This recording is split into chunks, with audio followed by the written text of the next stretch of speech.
Primeiro, bom dia a todos, agradecer aí a presença de vocês. Sei que tempo é um recurso bastante escasso aí no nosso dia a dia, então tirar um tempinho aqui para nos ouvir, para a gente trocar um pouquinho sobre o que a gente tem feito na inovação nos processos jurídicos.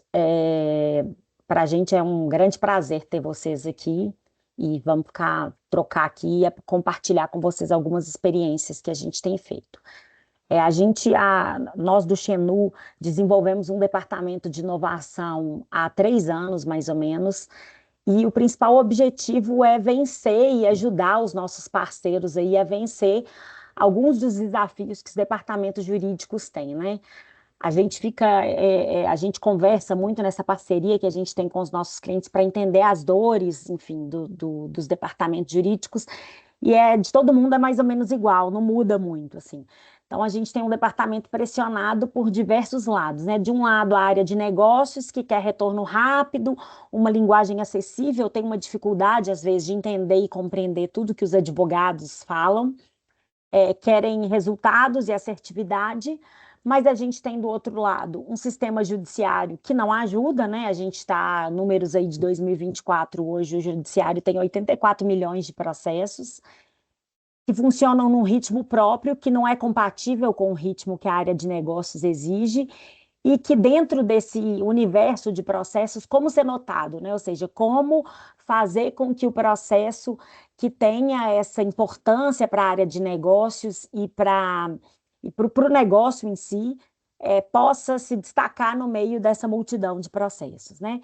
E do outro lado, a gente escuta dos nossos parceiros que às vezes lidam com escritórios que não têm uma cultura de dados, que usam uma linguagem muito peculiar dos advogados, né? Que é o juridiquês que a gente fala, que acaba trazendo um distanciamento aí é, do próprio departamento jurídico com as áreas de negócio, né, e do escritório com as áreas de negócio, que muitas vezes são compostas por pessoas, engenheiros, matemáticos, pessoas de outras áreas, né, de negócios mesmo, administradores, que não compreendem muito dessa nossa linguagem, né? E às vezes um problema de velocidade, né? Às vezes o departamento jurídico quer informação ou precisa de informação, e as áreas mesmo do negócio precisam de informações de forma rápida, e os escritórios muitas vezes não conseguem acompanhar e entregar essas informações com a velocidade que a gente quer e precisa. Bom, e aí nesse cenário a gente dividiu a nossa estratégia de inovação, especialmente aqui para o contencioso, né? Eu e a Laura somos advogadas de contencioso empresarial e civil, atuamos em arbitragem, em processos judiciais, contratuais e das mais diversas naturezas, e a gente definiu um plano estratégico para aplicar a inovação, mas de uma forma muito assertiva, assim, não é inovar por inovar, a gente sabe que tem muita coisa aí no mercado, mas a ideia é, de fato, ter uma inovação que vença os desafios e que tenha propósito mesmo. Então, a gente dividiu aí em quatro grandes pilares, assim, o nosso projeto. O primeiro é vencer essa linguagem complexa, né? Romper essa barreira entre o departamento jurídico e o restante da empresa, para que os departamentos jurídicos e os nossos clientes não sejam também tradutores do que os advogados falam, né? Então, para vencer isso um pouco, e hoje a gente percebe também um movimento no judiciário muito pelo fim dessa linguagem difícil, né? Já existem muitas iniciativas do judiciário sobre visual law, ou alguns despachos que às vezes até circulam nos grupos aí dos advogados, do juiz mandando emendar para enxugar e reduzir a petição que está muito grande. Então, a gente percebe que um primeiro pilar a gente alinhou como sendo essa linguagem complexa e vencer essa barreira. O segundo pilar, como não poderia deixar de ser como qualquer departamento de contencioso, é tentar vencer a morosidade do Poder Judiciário, né? Essa lentidão do Poder Judiciário, que muitas vezes é incompatível, que muitas vezes não, que é sempre incompatível com a urgência do negócio. Então, você tem uma contingência ali, às vezes, que tem um potencial de afetar muito significativamente o negócio, ou uma discussão contratual com um parceiro comercial que é estratégico, que precisa ser encerrada de forma rápida para você seguir a vida, para você retomar a parceria, e o judiciário não ajuda muito nisso, até por conta da amorosidade que já lhe é peculiar, e que por mais que o judiciário tenha avançado e investido em estratégias, tem ficado difícil, porque o número de processos não para de crescer, né? Então, ano após ano, a gente vê uma crescente do judiciário cada vez mais assoberbado. Uma outra dificuldade, um outro pilar aí que a gente colocou é uma análise detalhada. Então, às vezes, a gente tem um processo que é muito significativo para o negócio, que é um processo que exige um cuidado na análise, e com esse alto número de ações judiciais, é muito difícil distinguir o seu caso daquela enxurrada. Então, você tem, às vezes, aquele processo que o departamento comercial e as áreas de negócio perguntam toda semana, como se o processo fosse andar, e a gente, enquanto advogada, às vezes é difícil até explicar por que que o processo não está evoluindo na velocidade que se espera. E tendo uma análise detalhada, ou seja, para que a gente não corra o risco de cair naquelas famosas sentenças Ctrl+C, Ctrl+V, assim, que o juiz já tem um entendimento pré-definido sobre o tema, vê que o processo é daquele tema e já decide sem fazer uma análise detalhada e uma distinção daquele caso específico. E, por fim, a quarta dor, que para a gente, que é um ponto bastante sensível, é ter assertividade nas contingências, né? As áreas de negócio e as empresas querem falar de números, né? Elas veem o processo com um viés econômico. Então, a gente precisa conseguir entregar informações claras, precisas e com previsibilidade e assertividade sobre pagamento. Então, a empresa precisa saber mais do que quanto vai pagar, saber também quando vai pagar. E de forma mais clara e mais próximo da realidade possível, para que depois o departamento jurídico não seja questionado e surpreendido aí com questionamentos da área de finanças, da área de contabilidade, por que que não conseguiu prever com maior antecedência e maior precisão é, a contingência e o pagamento que precisaria ser feito.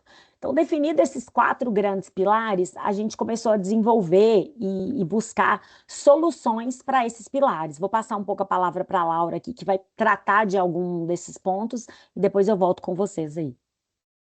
Bom, gente, bom dia. Então, continuando aí o que a Paula vinha dizendo, um dos elementos aí que a gente identificou que a gente poderia inovar seria utilizar essa linguagem simples e parece até engraçado, né? Usar a linguagem simples como um elemento de inovação e que a gente tem resultados práticos, mas de fato, no mundo jurídico é assim, a gente realmente tem, utilizando a linguagem simples, a gente considera que sim, que é um elemento de inovação, porque é muito comum o juridiquês, né, como a Paula disse, termos em latim. Então, o que a gente viu muitas vezes era que o jurídico interno, ele acabava funcionando como um tradutor dos e-mails que o escritório mandava. Então, o escritório mandava com os termos técnicos e o jurídico interno tinha todo um trabalho de traduzir esse e-mail para as áreas técnicas. Então, uma coisa que a gente começou a implementar no escritório foi um modelo de comunicação de decisão de uma forma mais visual, e também com todos os elementos que tanto o jurídico interno quanto as demais áreas da empresa, se for necessário passar para as outras áreas de negócio e tudo mais, terem todos os elementos ali para poder decidir.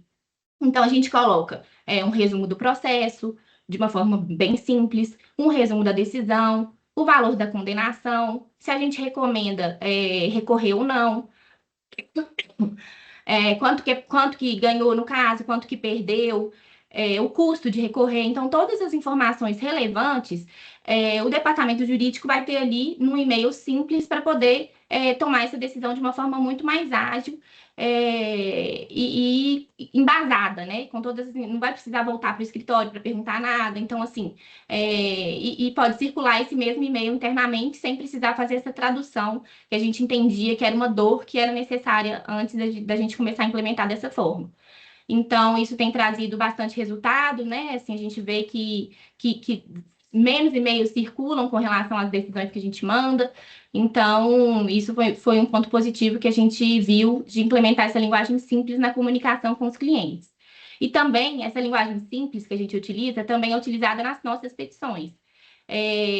As petições a gente tenta fazer cada vez mais curtas, né? Sem ser muitas páginas, que a gente sabe que com esse judiciário abarrotado do jeito que está, muitas vezes o juiz vai só nos pedidos. Então, assim, a gente precisa ser assertivo no que a gente está falando. Então, a gente usa uma linguagem mais simples também nas petições, um modelo também mais visual aí na medida do possível. Óbvio que a gente sempre respeita a técnica, né? Não tem como a gente fugir nisso, tem os elementos técnicos que a gente sempre tem que respeitar, mas na medida do possível a gente busca sempre ter uma linguagem mais simples e petições mais curtas, sendo realmente direto ao ponto, sempre respeitando a técnica, mas com esse foco. E a gente vê que realmente tem sido uma necessidade do judiciário que não consegue mesmo dar conta desse número de processos que tem. Então, essas petições aí também mais simples, com a linguagem direta, a gente vê também que a gente tem tido resultados e temos utilizado aí como nessa esfera aí, nesse pilar de linguagem simples que a gente identificou que era uma dor aí dos clientes. E até um ponto sobre isso, é interessante que a gente acaba vencendo um pouco a morosidade, porque assim, muitas vezes o juiz prefere apreciar mais rápido uma petição que está mais fácil de ler ali, mais curta e mais direta, e que a gente consegue destacar os elementos. Então, a gente não só percebeu um aumento do êxito, mas uma redução no tempo, especialmente, por exemplo, de apreciação de liminares, etc.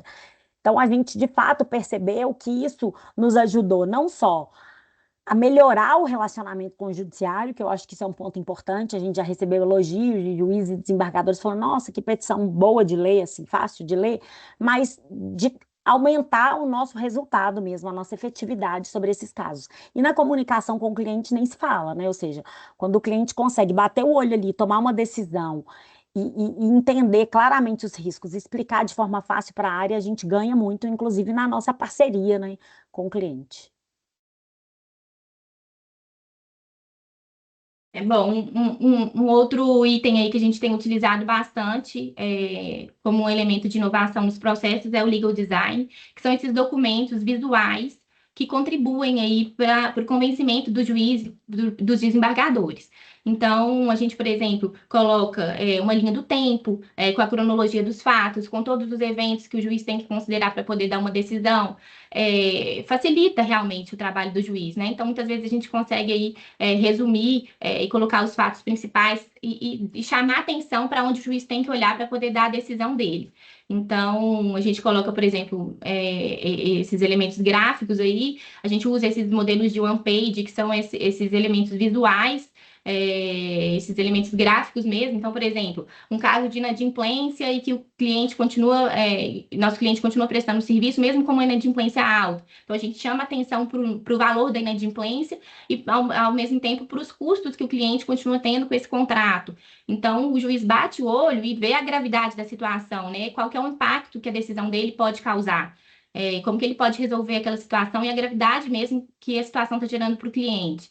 Então, por exemplo, um outro caso que foi que a gente teve e que a gente fez a gente utilizou desse one page foi que tinha determinado que um cliente desocupasse uma área num prazo super curto, de 5 dias úteis, e a gente apresentou essa one page justamente mostrando qual que era esse impacto.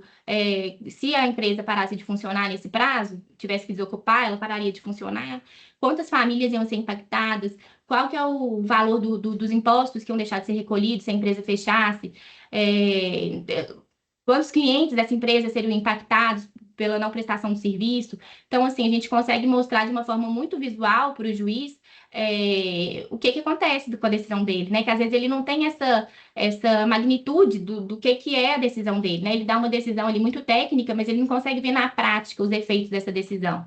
E com esses documentos, a gente consegue mostrar de uma forma muito visual o que a decisão dele pode impactar. Isso também tem tido um resultado muito bom. A gente usa esses documentos gráficos tanto nas nossas petições, quanto também quando a gente vai despachar pessoalmente com os juízes e com os desembargadores.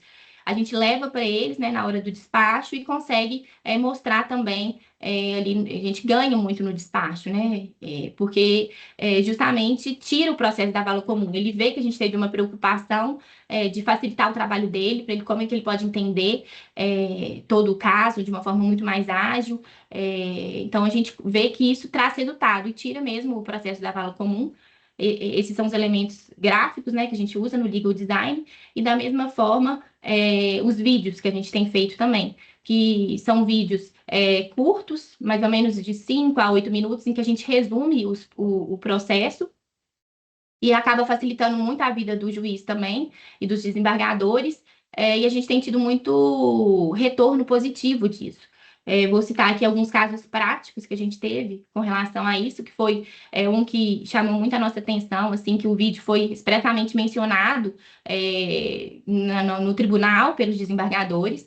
A gente tinha, num primeiro momento, perdido em primeira instância, a reclamante tinha ganhado um adicional de insalubridade, e no tribunal a gente apresentou esse vídeo para os desembargadores, mostrando claramente que essa reclamante ela não faria jus a esse adicional, porque apesar dela trabalhar na usina, o local que ela trabalhava era um prédio administrativo. E a distância do prédio administrativo até o local mesmo da operação era 30 minutos andando.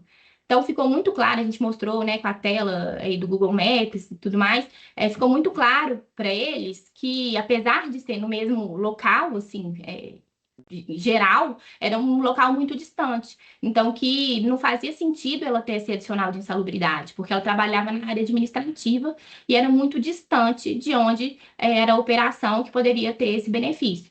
Então, a gente demonstrou isso e os desembargadores eles fizeram expressa menção ao vídeo durante o julgamento. Então, a gente vê que realmente traz resultado.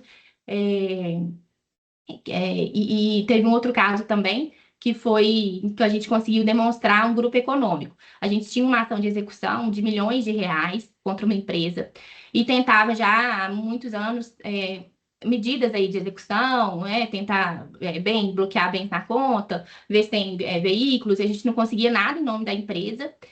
Quando a gente fez uma desconsideração da personalidade jurídica, a gente apresentou um vídeo demonstrando esse grupo econômico e como que o sócio da empresa, junto com outros familiares e outras empresas, usavam esse esquema, né, de colocar em nome de outras empresas, de outras pessoas, para fraudar os credores e ocultar os bens. Então, a gente mostrou de uma forma muito clara e visual como que se dava esse esquema fraudulento.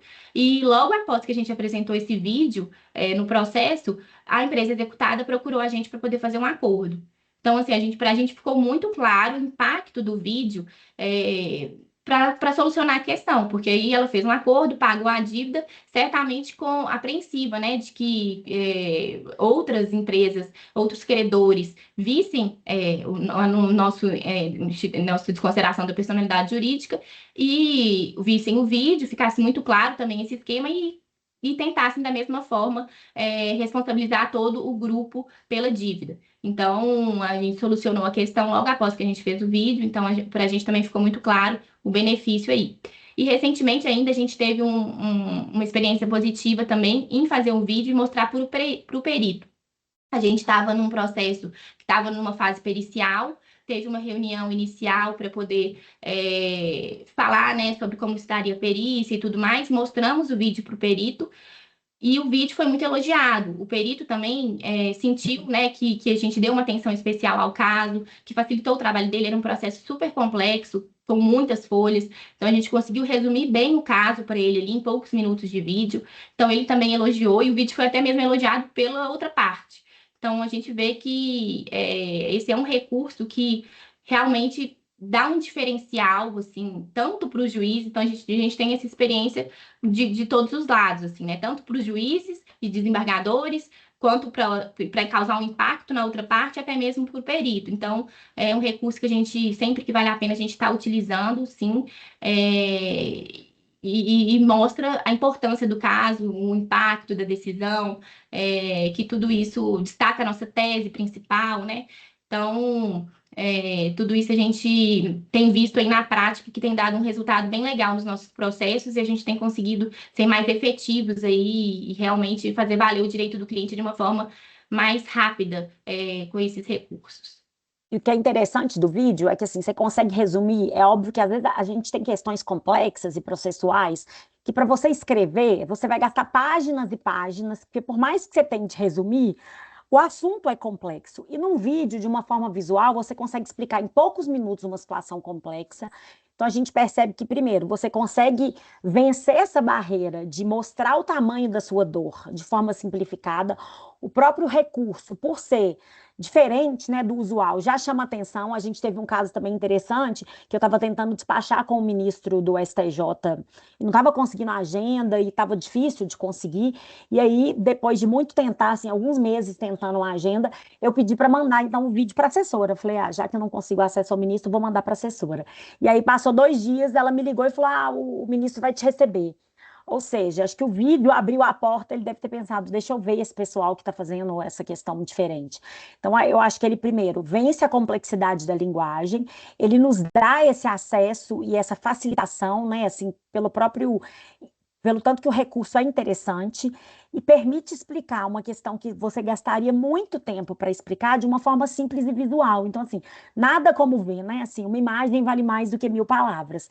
E é esse intuito e esse, essa solução tem sido tão bacana que hoje a gente está fazendo para outros escritórios que nos contratam para fazer em processos que a gente não conduz, ou para clientes que viram o recurso em algum processo que a gente atua e pede para a gente produzir isso para processos que a gente não atua. E aí a gente faz a quatro mãos com outros escritórios, com os escritórios que efetivamente conduzem os casos.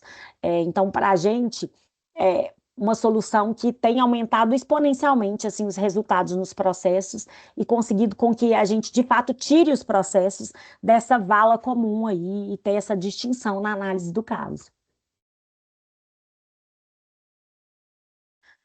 Agora eu vou falar um pouquinho também sobre dados, assim. Esse é um outro pilar que não é inovador, né? Dados, a gente lida com dados desde sempre, né, na advocacia, porque a gente sempre envia os temidos relatórios de contingência aí, que o que a gente tem feito de diferente, de inovador, é mandar isso de uma forma visual. Então, é óbvio que a gente manda aquela planilha de Excel cheia de linhas e aqueles relatórios nos modelos que as empresas exigem, mas a gente manda uma one-page resumida, que simplifica a contingência. Então, você consegue facilitar com que o departamento jurídico tenha ali uma análise macro da carteira, de risco, de fases processuais, para entregar o dado que é realmente relevante. Então, a gente facilita a vida do departamento jurídico, que depois tem que destrinchar todas aquelas informações para apresentar, né, nos relatórios gerenciais, para o board, etc. Então, a gente já manda a apresentação pronta e a gente desenvolve também projetos de BI para que ele tenha em tempo real a informação, ou seja, para vencer aquele problema da morosidade, ou seja, ele precisa de uma informação, ele precisa pedir um relatório para chegar, e aí o escritório leva alguns dias para fazer. Quando você tem isso num BI que já alimenta e lê a base do escritório em tempo real, quando o cliente precisa de uma informação de quantidade de processos, risco, etc., tá lá, tá na tela dele, numa página da internet que ele acessa e faz os filtros que ele precisa. Então, a ideia é, mais uma vez, aí, simplificar. Vou mostrar, compartilhar com vocês também alguns cases. Então, um primeiro case, eu falo que assim, gente, dado, eu brinco, assim, quem já me assistiu falar em outros lugares, certamente já ouviu essa expressão, que ele é o Waze, assim, da advocacia, porque é com base em olhar o passado que você consegue ditar ritmos e ditar estratégias para o futuro. Então, você olha o seu histórico ali, assim como o Waze faz, né? Vê o que que aconteceu naquela região nos últimos minutos, para te direcionar para outras rotas. Então, é exatamente isso que a gente tenta fazer com os dados, é você olhar o histórico e aí olhar o histórico do cliente, porque assim, a gente tem ouvido muito falar de jurimetria e etc, mas assim, eu não conheço ainda, e a hora que eu pesquiso ferramentas de jurimetria, é claro que tem algumas ferramentas que a gente vai até citar aqui, que são bem interessantes para utilizações pontuais, mas nenhuma jurimetria é tão eficiente quanto ver os seus próprios dados, entender quanto você paga, por que que você paga, quais são as principais causas raiz do seu negócio, e aí você começa a olhar dado com base no seu passado, e aí começa a tomar decisões para o futuro. Então, um case interessante é que a gente fez para um cliente um BI para construir uma política de acordo. Então, a gente começou a pegar o seguinte: quais pedidos eu perco? Quando eu perco por quais valores? Em determinados estados, eu perco mais ou menos para que o cliente pudesse fazer uma política de acordo com maior efetividade. Então, fazer acordo onde realmente ele já tem um prognóstico de que ele vai perder, perto dos valores e economizando os valores que historicamente ele perde, não tendo por base o valor do pedido da contraparte, porque isso não pode ser a baliza, mas a baliza é vamos economizar com base no nosso histórico. E aí foi super positivo, porque eles realmente conseguiram ter savings reais, baseado no histórico dele, e conseguiu fazer uma mudança do patamar da carteira. Uma carteira que se pagava uma média de X em condenação, consegui pagar 30% menos, porque a gente foi fazendo acordo onde a gente sabia que tinha um maior risco de perder. E os outros casos que a gente sabia que tinha um prognóstico melhor, deixa esses casos e não vamos usar esse recurso para fazer acordo. E ter essa jurimetria real, né? Ou seja, usar os seus dados para tomada de decisão de negócio.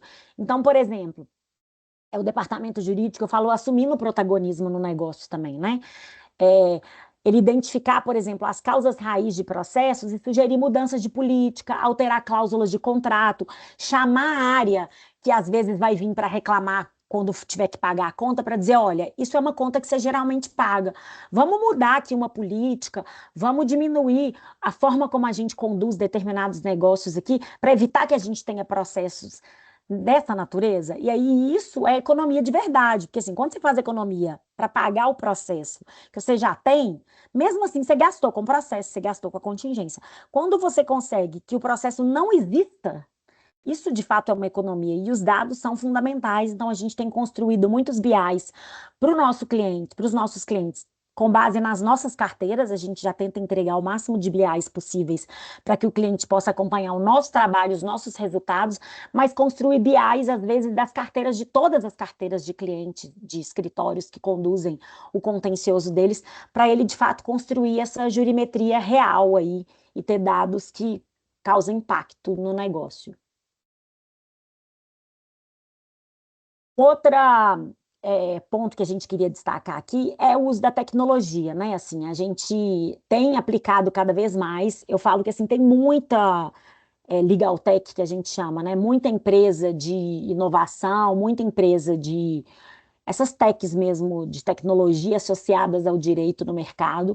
Muita coisa funciona, muita coisa não funciona. A gente já testou bastante coisa, mas tem algumas coisas que são bastante interessantes. Então, assim, uma tecnologia que a gente tem usado nessa linha de jurimetria, mas aí é uma jurimetria mais ampla e menos específica, são ferramentas de jurimetria que indicam, por exemplo, probabilidade do desfecho daquela causa naquele tribunal, o tempo de ação daquele processo, comparando os valores das indenizações de determinadas matérias contra os concorrentes.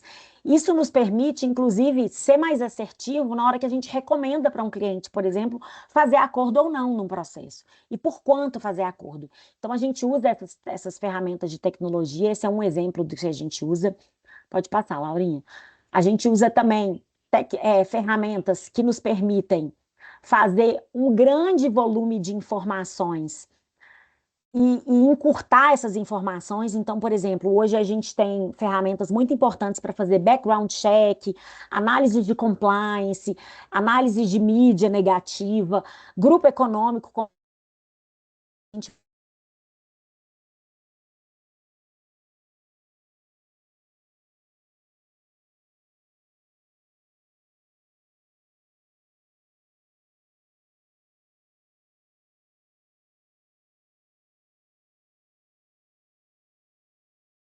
voltei. Voltei? Voltou. Ah, desculpa. Tem um problema aqui na conexão.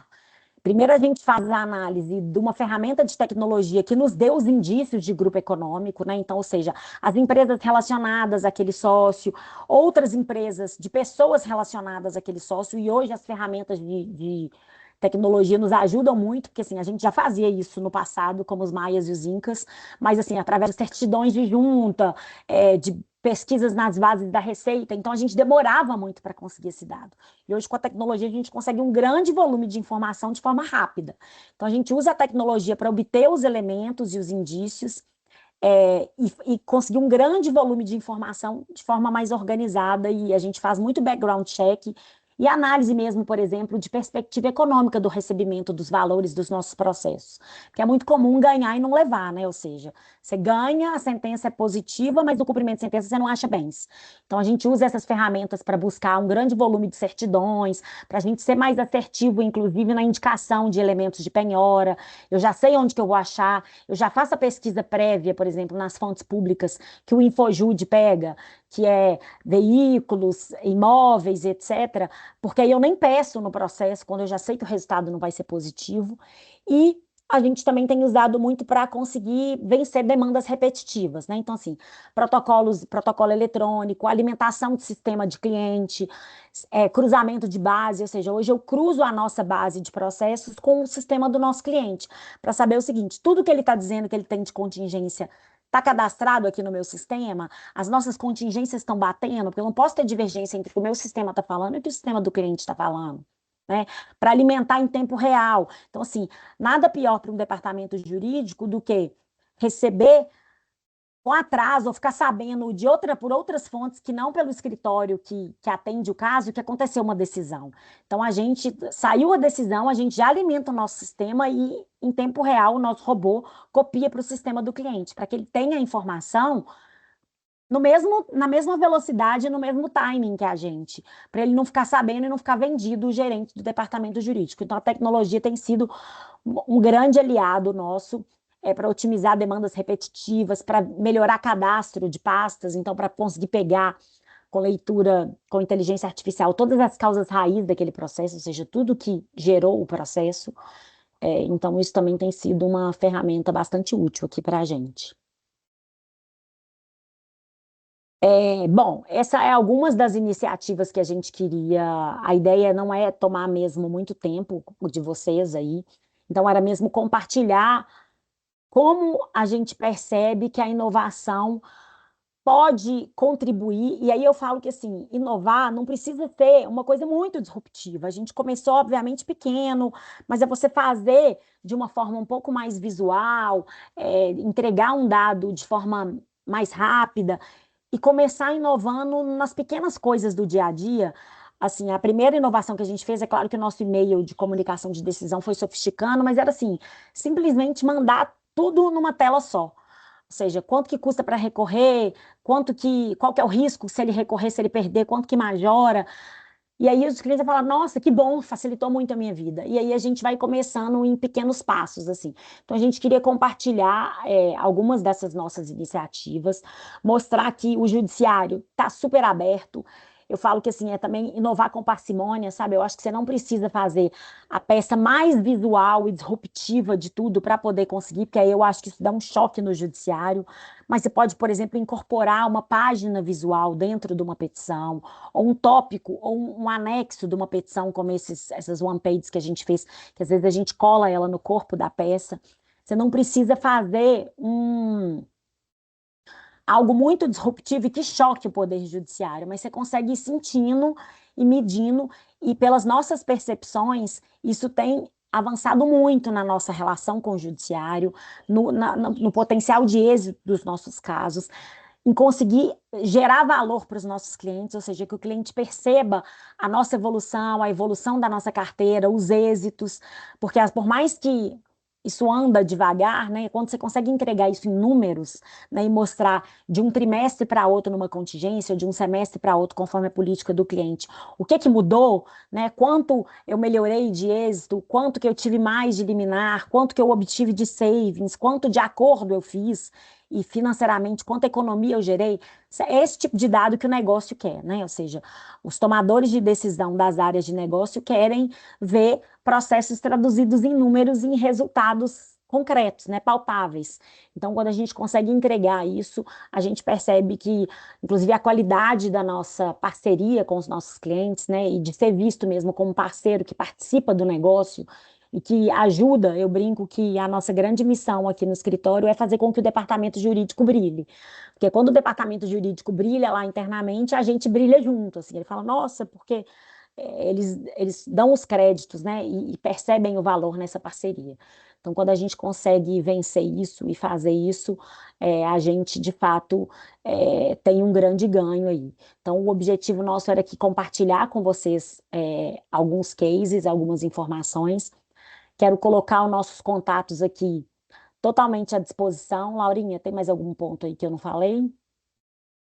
Não, eu acho que é isso mesmo. A ideia foi realmente trazer, né, esses principais pontos que a gente tem visto diferença na prática e da nossa atuação mesmo, né, principalmente nos processos judiciais.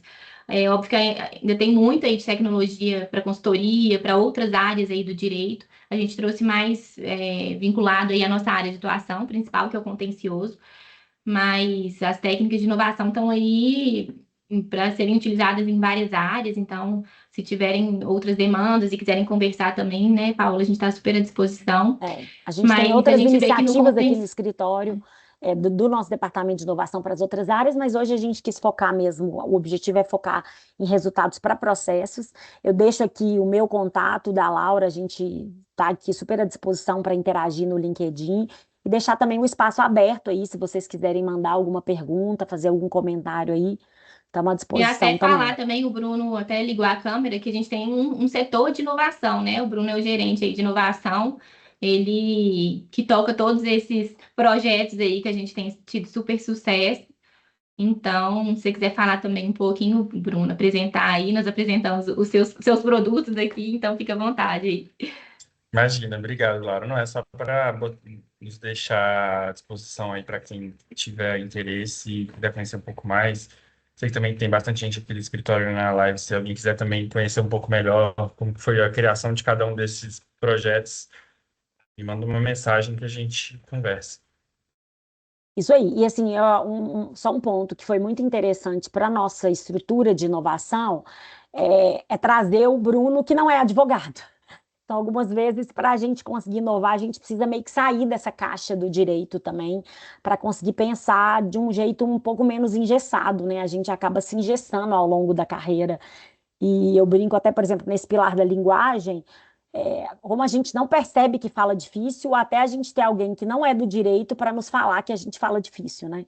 É, Porque a gente já fala nesse mundo nosso aí que a gente se entende, e aí a gente precisa realmente, às vezes, desse olhar de fora dos não advogados aí para trazer esse outro tema aí para a gente.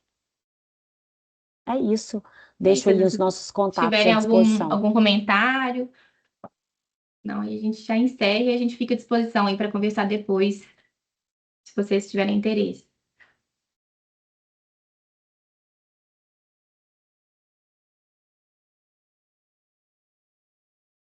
Ele tá falando aí. Maitê. É. Oi, Maitê. Mas eu liberei seu microfone, se você quiser falar. É só desmutar ele aí. Olá, bom dia, tudo bem? Prazer participar Bom aqui desse dia. momento com vocês. Eu vou pedir o direito de ficar com a câmera aqui desligada, tá? Fica à vontade.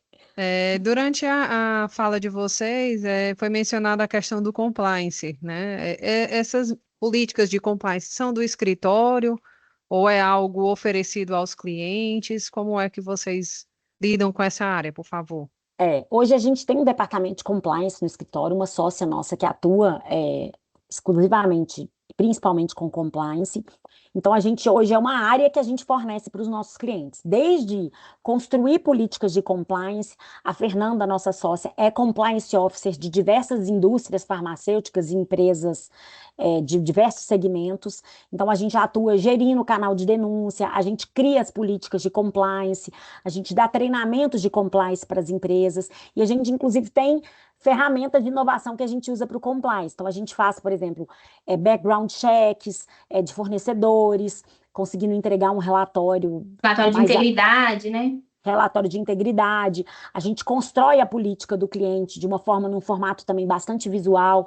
A Fernanda faz treinamentos e a gente tem um produto que é interessante, que é um game de compliance, que faz parte do grupo de treinamentos nessa linha de inovação, que é literalmente você joga e aí a gente desenvolve esse game com base na política do cliente para a pessoa demonstrar que entendeu bem a política de compliance. Então, ela vai ali jogando, sendo submetida a situações reais e respondendo ali. No final, ele dá uma nota para quanto aquela pessoa está ciente e inteirada da política de compliance da empresa. Então, você Entendi. simula situações reais, por exemplo, se você for num determinado lugar e alguém te oferecer, te pedir um extra para poder fazer alguma coisa, como que você faz? Se você recebe Uhum. um presente de determinado valor, você pode aceitar ou não pode aceitar? Tudo com base na política do nosso cliente. Então, assim, a gente tem Sim. bastante produto de compliance aqui.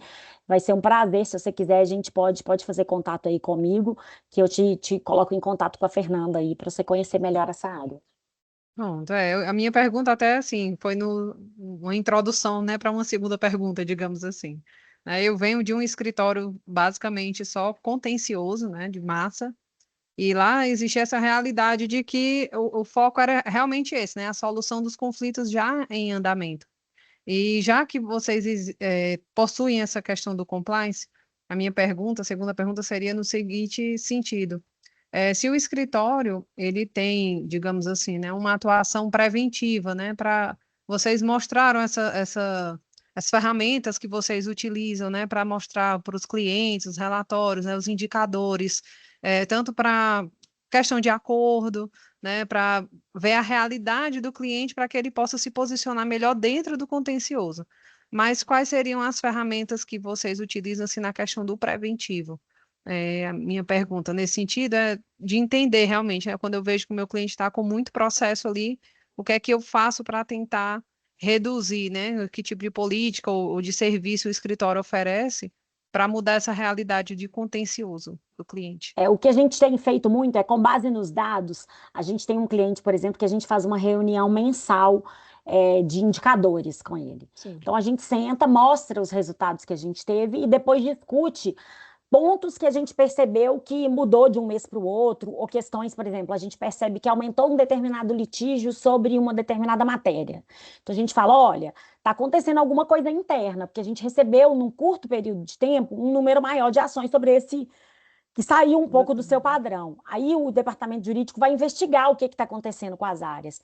E, assim, com muita frequência a gente acerta e o departamento faz alguns ajustes, ou sugere ajustes internos para conseguir descobrir o que aconteceu. Aí às vezes fala, chegou um gerente que não estava sabendo de determinada coisa e andou fazendo umas coisas que não podia fazer. A área passou por um turnover aí e aí a gente já está corrigindo. Então é conseguir dar esse tipo de dado para que o departamento...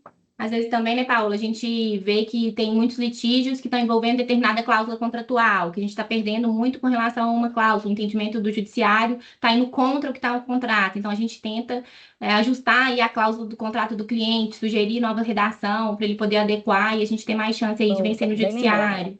A gente fez isso recente, inclusive. A gente percebeu que uma determinada cláusula não estava sendo interpretada da maneira como o cliente esperava. E aí aconteceu num processo, já acendeu uma luz, aí aconteceu em outro, e a gente falou, gente, vamos rever essa cláusula? Vamos melhorar essa redação da cláusula para a gente evitar esse tipo de interpretação, porque ela não está sendo lida do jeito que a gente esperava. Então é isso, assim, ou seja, você sugeriu uma mudança no negócio para que ela reflita na redução do número de processos. Entendi. Perfeito. Tá ótimo, gente. Muito obrigada, viu, pela atenção de vocês. Por nada, fica à vontade aí. Estamos juntas. Qualquer coisa, nos acione aí também. Sempre um prazer trocar, que a gente sempre aprende nessas trocas. Obrigada. Minha área de atuação é potencialmente assim a trabalhista, mais para empresas. Então a gente vê assim, de repente, tanto tem essa parte do preventivo, a gente cria também essas políticas, né, de compliance, mas basicamente quando a gente vê um aumento no índice de contencioso, né, normalmente eles não estão seguindo as políticas que nós criamos, né?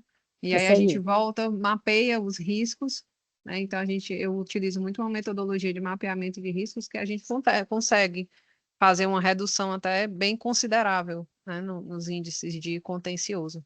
Mas é isso. E Obrigada, algumas vezes pessoal. até sugerir treinamentos, assim, vão reciclar o Isso, treinamento, que a galera não está lembrando das políticas bem, né? verdade. Obrigada, pessoal. Obrigada, Maite. Imagina. Bom, acho que é isso. Agradecer muito a presença de vocês aí e estamos à disposição. Obrigada, pessoal. Boa tarde aí para vocês. Bom dia, boa Bom semana. dia, né? Já tô à tarde. Tchau.